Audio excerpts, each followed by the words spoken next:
Nosso estudo de hoje está no Evangelho de Marcos, capítulo 12, versículo 38. Guardai-vos dos escribas que gostam de andar com vestes compridas. Emmanuel vem comentar na lição 28 do livro Caminho, Verdade e Vida. Escritores. As letras do mundo sempre estiveram cheias de escribas que gostam de andar com vestes compridas. Jesus referia-se não só aos intelectuais ambiciosos, mas também aos escritores excêntricos que, a pretexto de novidade, envenenam os espíritos com as suas concepções doentias, oriundas da excessiva preocupação de originalidade.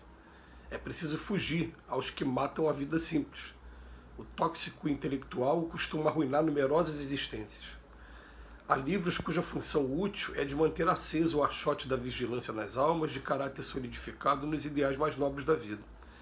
Ainda agora, quando atravessamos tempos perturbados e difíceis para o homem, o mercado de ideias apresenta-se repleto de artigos deteriorados, pedindo a intervenção dos postos de higiene espiritual. Podereis alimentar o corpo com substâncias apodrecidas? Vossa alma, igualmente, não poderá nutrir-se de ideias inferiores na base da irreligião, do desrespeito, da desordem e da indisciplina. Observai os modelos de decadência intelectual e refletir com sinceridade na paz que desejais intimamente. Isso constituirá um auxílio forte em favor da extinção dos desvios da inteligência. Gente, esse texto foi escrito na década de 40 do século passado, por volta de entre 1940 e 1950. Acredito que seja 44 ou 45, se parar para olhar aqui no índice do livro, né? Mas o que acontece? Emmanuel, 1948, pronto. O que acontece? Emmanuel estava levando em consideração que o que se escreve fica registrado para a posteridade, pode influenciar gerações e gerações. A gente deve lembrar que a obra ganha vida independente do autor, porque cada um interpreta o seu bel prazer, tudo bem. Mas a gente vai lembrar que nessa época aqui, em 1948, somente o livro escrito ficava registrado. Hoje não é mais desse jeito. Hoje você consegue deixar registradas fotos, você consegue deixar registrado vídeos, você consegue deixar guardado para a posteridade muita coisa, e a gente tem que tomar cuidado com a informação não só que os escritores deixam, mas principalmente com as mensagens que a gente está produzindo a todo momento. Mas o que eu estou gravando aqui agora, fica o vídeo no YouTube. Se eu vier desencarnar em breve, né, é uma coisa normal da vida, o vídeo fica guardado, fica gravado no YouTube, pode ser utilizado por quem quiser, pode estar assistindo, pode estar baixando, inclusive, porque o vídeo do YouTube, existe aplicativo para baixar aquele vídeo e deixar aquele vídeo guardado. Então a preocupação que o Emmanuel está tendo aqui nesse primeiro momento, e faz uma comparação até com os escribas com vestes compridas, é que com esses escritores, música, por exemplo, um músico que faz uma música e a música dele fica gravada, esses escritores que sobre a preocupação de querer fazer alguma coisa com originalidade, quer fazer uma coisa nova, ele faz uma coisa que ele usa palavras aqui bem na base da irreligião, do desrespeito, da desordem e da disciplina, chamando a atenção para a gente, né, de uma frase que o Dr. Herman está sempre falando para a gente: somos todos responsáveis pelo pensamento que provocamos no próximo. Me lembro de uma vez, em um dos trabalhos nossos, na casa espírita, de um espírito muito arrependido por ter deixado uma escrita, e que aquela escrita influenciou uma outra pessoa ao suicídio. E quando terminou a conversa que a gente teve com esse espírito, a gente começou a conversar entre a gente, falando: meu Deus, né? Você pega obras milenares, obras que ficaram muito famosas, como o clássico do Shakespeare, por exemplo, Romeu e Julieta, que a intenção do Shakespeare na época jamais foi a de querer estimular alguém ao suicídio, foi apenas dizer que a luta de classe, a diferença de classe era tão grande na época, que chegou a fazer um casal se suicidar porque era proibido de ficar junto. Mas ele ficou atormentado no plano espiritual quando começou a ver reação de outros casais também, por conta do que ele leu. E ele ganhou de presente, não sei se vocês perceberam isso, mas fizeram várias releituras, agora no século XX e agora no século XXI também, da obra dele, mas ela nunca tem no final o casal se suicidando. Eu me lembro, por exemplo, quando minhas filhas eram pequenas, tinha um desenho chamado Gnomeu e Julieta, né, e o desenho, as histórias de hoje não terminam com o suicídio.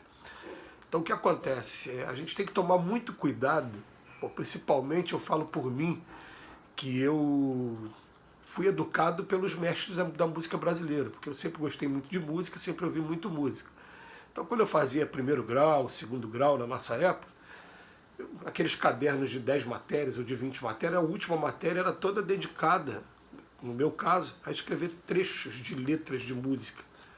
Então, eu pegava, por exemplo, eu não espero pelo dia em que todos os homens concordem, apenas sei de diversas harmonias bonitas e possíveis sem juízo final. Caetano Veloso. Eu pegava as frases que eu achava mais bonitas, mais impactantes, né? Pior que a morte é desviver, Aldir Blanc. O luto sem saída da hora não vivida é bem pior para o coração do que a despedida, Aldir Blanc. Eu pegava essas frases, anotava. E aquelas frases para mim eram verdadeiros mantras, porque outra frase do Aldir Blanc também, falta de medida só revela o incapaz. Eu gostava daquilo, eu pegava, né? Então, essas frases me influenciaram, essas frases me ajudaram. Mas assim como tem frases assim, na MPB, na música de todos os tempos, eu me lembro de gente que fala, quer saber de uma coisa? Eu vou seguir aquele conselho da música mesmo. Eu vou beber mesmo, eu vou entrar, me entregar para a noite, eu vou fazer isso, eu vou fazer aquilo. E a letra da música, que foi feita de maneira, pensando na originalidade, no lançamento, estava envenenando os espíritos com suas concepções doentias, igual Emmanuel está dizendo aqui para a gente. Então, realmente, o que a gente vai deixar para a posteridade deve ser uma coisa que a gente deve pensar muito. Eu, por exemplo, quando eu comecei a entender o valor e o magnetismo que está por trás das músicas, o magnetismo é muito grande por trás da... Você pega uma poesia, coloca uma música para cantar aquela poesia, que não é uma coisa tão velha assim, você para ver que na época medieval, na época dos hinos da igreja, muitos hinos, né, eles eram apenas tocados, eles não eram cantados. Essa coisa de você botar poesia e colocar música nela não é uma coisa mais recente, não era um costume. Mas você coloca, deixa a música gravada, a pessoa está ouvindo a música, está sendo influenciada por aquela mensagem que está passando pela música. É tão grande que a gente lembra que na época de eleição, por exemplo, ficam passando os jingles aí de vinhetas de político, e aquilo você querendo ou não querendo, aquilo entra na sua casa, entra na sua mente, você fica com aquela musiquinha tão pequenininha, mas fica gravado em você, tamanho o magnetismo da música. Então o pessoal quer pegar uma frase, né? Pega uma frase bonita, devemos perdoar, inventa uma música que seja bonita também, bota ela para tocar com massificar mesmo o negócio, e aí você vai perceber que daqui a pouco as pessoas estão, vamos perdoar, aquela mensagem fica ali subliminar, fica o tempo todo a gente pensando, né, naquela mensagem, e aí daqui a pouco a gente está praticando aquela mensagem. Por isso que a chamada do Emmanuel é muito interessante, mas hoje a gente vem falar o seguinte, hoje nós somos responsáveis também por cada postagem, mesmo que não seja minha, mas que eu compartilhei. A mensagem chegou para mim, eu no momento de desespero não analisei se aquela fonte era verdadeira ou não, se não era um fake news, né? Esse fake news sempre existiu na história, mas agora está muito aí em moda, porque todo mundo tem acesso à internet, todo mundo tem acesso às informações. Então eu nem observei aquilo, eu passei aquilo e eu sem perceber provoquei pânico, ansiedade, medo, trouxe notícias falsas sobre alguém ou sobre a doença, sobre a vacina, ou sobre qualquer coisa, e nós somos responsáveis pelas informações que a gente passa. Quando ao contrário, ao invés disso, a gente o tempo todo procurar estimular no ser humano, sempre para frente, para o alto, sempre dizer que Deus está ao controle de tudo, que a gente deve fazer a nossa parte, né?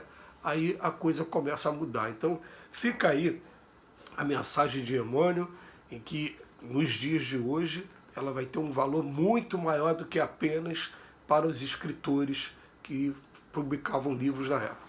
Que Jesus nos abençoe hoje e sempre. Te agradece, Emmanuel.